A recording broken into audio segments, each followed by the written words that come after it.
Hello बच्चों, आज हम डिजिटल साक्षरता विद्यार्थी कौशल पुस्तिका का पाठ 6B पढ़ेंगे, ब्लॉक्स का क्रम। देखिए, यहाँ पर दिया गया है कि सुनील रसोई घर में चाय बनाने जाता है। सुनील को दिए गए चरणों में से सही चरण व उसका सही क्रम बताएं। यहाँ देखते हैं हमें क्या दे रखा है। पहला क्रम दे रखा है गैस को ऑन करना, फिर शक्कर डालना, फिर नमक डालना, फिर चाय छानकर कप में डालना, फिर स्टोव पर बर्तन रखना, फिर बर्तन पर पानी डालना, फिर अदरक डालना, फिर दूध डालना और फिर गैस बंद करना। तो देखिए, ये तो गलत क्रम है ना। गैस ऑन करते से कोई शक्कर डालता है क्या, कोई नमक डालता है क्या? पहले तो बर्तन रखेंगे ना। तो इसका सही क्रम क्या होना चाहिए? सबसे पहले गैस ऑन करना, ये पहले नंबर पे दे ही रखा है हमें। फिर स्टोव पर बर्तन रखना, ये 5वें नंबर पे, तो हमने 5 यहाँ लिख दिया। फिर बर्तन पर पानी डालना, ये 6 नंबर पे, तो 6 यहाँ लिख दिया। फिर शक्कर डालना, तो ये 2 नंबर पे, तो 2 नंबर डाल दिया। फिर दूध डालना, तो 8 नंबर पे है, तो हमने 8 नंबर डाल दिया। फिर अदरक डालना 7 नंबर पे, तो हमने ये 7 नंबर लिख दिया। फिर गैस बंद करना 9 नंबर पे है, तो हमने ये लिख दिया। और 4 नंबर पर है चाय छानकर कप में डालना। लास्ट में चाय छन जाएगी, तो वो हमें पहले से दिया था। चाय बनाने की गतिविधि दर्शाने के लिए कितने चरणों की आवश्यकता पड़ी और आपने उनका सही क्रम कैसे सोचा? तो देखिए, चाय बनाने की गतिविधि को दर्शाने के लिए 8 क्रमों की आवश्यकता पड़ी और मुझे चाय बनाना आता था, इसलिए मैं सही क्रम सोच पाई। क्या कोई ऐसा चरण था जिसका उपयोग नहीं था? क्या उसे भी आपने क्रम में कहीं लगाया? क्यों और क्यों नहीं? तो हाँ, एक ऐसा चरण था जिसका कोई उपयोग नहीं था। वह चरण था 3 नंबर वाला, जिसमें था नमक डालना। तो चाय में हम नमक नहीं डालते हैं, इसलिए इसको हमने हटा दिया। इसी प्रकार गतिविधियों को संचालित करने के लिए स्क्रैच जूनियर में 6 प्रकार के ब्लॉक्स होते हैं, जिन्हें गतिविधियों के अनुसार क्रम में लगाया जाता है। तो देखिए, स्क्रैच जूनियर में ब्लॉक्स के क्या क्या प्रकार हैं? Triggering blocks, motion blocks, looks blocks, sound blocks, control blocks और एंड ब्लॉक्स। तो इनके सही क्रम को हम समझने की कोशिश करते हैं। तो स्क्रैच जूनियर पर कोडिंग करते हुए ध्यान रखने वाली बातें हैं कि स्क्रैच जूनियर पर हमें हमेशा यह ध्यान रखना चाहिए कि किसी भी स्प्राइट की कोडिंग हमेशा एक ट्रिगरिंग ब्लॉक के उपयोग से ही शुरू होती है और एंड ब्लॉक से समाप्त होती है। तो पहला कौन सा होगा? Triggering block. और लास्ट में कौन सा होगा? And block. अब बीच के जो ब्लॉक्स हैं उनकी जगह हम हमारे प्रोजेक्ट के हिसाब से डिसाइड करेंगे। तो आइए एक प्रोजेक्ट के माध्यम से इसे समझें। प्रोजेक्ट की स्क्रिप्ट कुछ इस प्रकार है। टिक एक खाली कमरे में 3 कदम ऊपर चला, फिर उसका आकार घट गया। उसने कहा बाय बाय और उसके बाद वह गायब हो गया। तो टिक कहाँ था? तो देखिए, टिक एक खाली कमरे में था।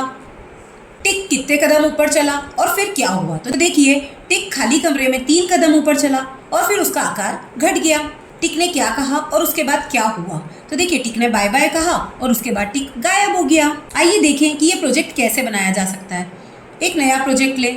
तो देखिए, ये हमने नया प्रोजेक्ट ले लिया है। फिर खाली कमरे का बैकग्राउंड लें। तो ये खाली कमरे का बैकग्राउंड ले लिया है। फिर अब टिक की गतिविधियों को चरण दर चरण लिखकर एल्गोरिथम बनाएं व उसके अनुसार ब्लॉक्स ले लें। और जानिए, क्रम में होने वाली गतिविधियों को समूह में एल्गोरिथम कहते हैं। आइए देखते हैं इस प्रोजेक्ट का एल्गोरिथम कैसे बनेगा व कौन से ब्लॉक लिए जाएंगे। तो देखिए, इसका कैसे बनेगा। सबसे पहले गतिविधि हमने यहाँ लिख ली है। स्क्रिप्ट को शुरू करने का निर्देश देना, टिक का 3 कदम आगे आना, फिर आकार का घटना, फिर बाय बाय कहना, फिर गायब हो जाना और फिर स्क्रिप्ट का अंत हो जाना। तो ये हमारा प्रोजेक्ट बन जाएगा। ऐसे ही इंग्लिश में start on green flag, move right, shrink, से, हाइड एंड एंड। आपने प्रोजेक्ट बनाना सीख लिया है। आइए अब इस प्रकार का एक प्रोजेक्ट बनाने का प्रयास करें। थिंक, पेयर एंड शेयर, साथ साथ सीखें। अपने साथी के साथ मिलकर दी गई स्क्रिप्ट का एल्गोरिथम बनाएं और हर चरण के सामने उसे दर्शाने वाले ब्लॉक्स का नाम लिखें। तो देखिए, टिक 5 कदम आगे चला, फिर उसका आकार घट गया। उसने कहा आई एम गोइंग और उसके बाद वह गायब हो गया। तो देखिए, इसकी गतिविधि कैसे बनेगी। स्क्रिप्ट को शुरू करने का निर्देश देना, तो ये ग्रीन फ्लैग से देंगे हम, स्टार्ट ऑन ग्रीन फ्लैग। फिर टिक का 6 कदम आगे आना, तो मूव राइट के जो ब्लॉक है उस पर इधर राइट का साइन है और नीचे 6 लिख देंगे, मतलब इसको 6 बार आगे बढ़ाएंगे। आकार का घटना, तो ये आकार का घटना में देखिए श्रिंक वाला ले लिया हमने। फिर टिक का 2 कदम ऊपर जाना, मूव अप वाला ब्लॉक 2 बार ले लेंगे। टिक का गायब होना, तो देखिए हाइड वाला ले लेंगे। फिर स्क्रिप्ट का अंत होना मतलब एंड ब्लॉक ले लेंगे। ऐसे करके हम अपनी गतिविधि को बना सकते हैं। फन फैक्ट, क्रम में होने वाली गतिविधियों के समूह को एल्गोरिथम कहते हैं। एल्गोरिथम हमें किसी समस्या को चरण दर चरण हल करने में मदद करता है। दी गई स्क्रिप्ट के अनुसार स्क्रैच जूनियर पर यह प्रोजेक्ट बनाएं। टिक 4 कदम ऊपर जाकर कहता है गुड मॉर्निंग, फिर 7 कदम बाएं जाकर गायब हो जाता है। नीचे दिए गए ब्लॉक्स को उनके सही नाम और उपयोग से जोड़ें। आपकी सहायता के लिए एक उदाहरण दिया गया है। तो देखिए उदाहरण क्या दिया था हमें, जैसे ये जो फर्स्ट वाला ब्लॉक है इसको मूव राइट से जोड़कर और स्प्राइट को दाईं ओर ले जाने के लिए कहा गया है, क्योंकि ये दायां वाला ब्लॉक है। फिर ये जो हाई वाला ब्लॉक है इसमें से कहेंगे, क्योंकि ये ना बोल रहा है ना वो हाई, तो से में आ जाएगा। और स्प्राइट के संवाद को दर्शाने के लिए ये वाला ब्लॉक है। फिर ये जो गोल घुमाने वाला एक नंबर है तो इसको टर्न लेफ्ट बोलेंगे। फिर ये वाला काय के लिए, स्प्राइट को बाईं ओर घुमाने के लिए। फिर ये जो 2 नंबर पे दिया हुआ है इसमें देखिए आकार छोटा हो रहा है तो इसको श्रिंक से जोड़ देंगे, और ये स्प्राइट के आकार को छोटा करने के लिए। फिर देखिए ये जो गोल घुमा हुआ ब्लॉक है इसको हॉप के लिए लेंगे, और ये स्प्राइट को उछलता हुआ दिखाने के लिए है। ऐसे करके हमने इसको जोड़ दिया है।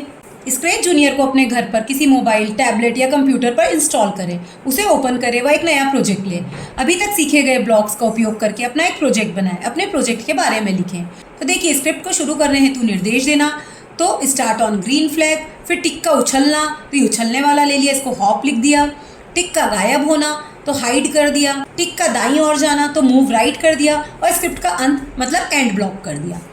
एक्टिविटी टाइम, नीचे बाईं ओर कुछ पात्र वो ब्लॉक्स के सेट दिए गए हैं, उनकी दाईं ओर कुछ रास्ते बने हैं। हरे बिंदु से रास्ता शुरू हो रहा है और पीले बिंदु पर ख़त्म हो रहा है।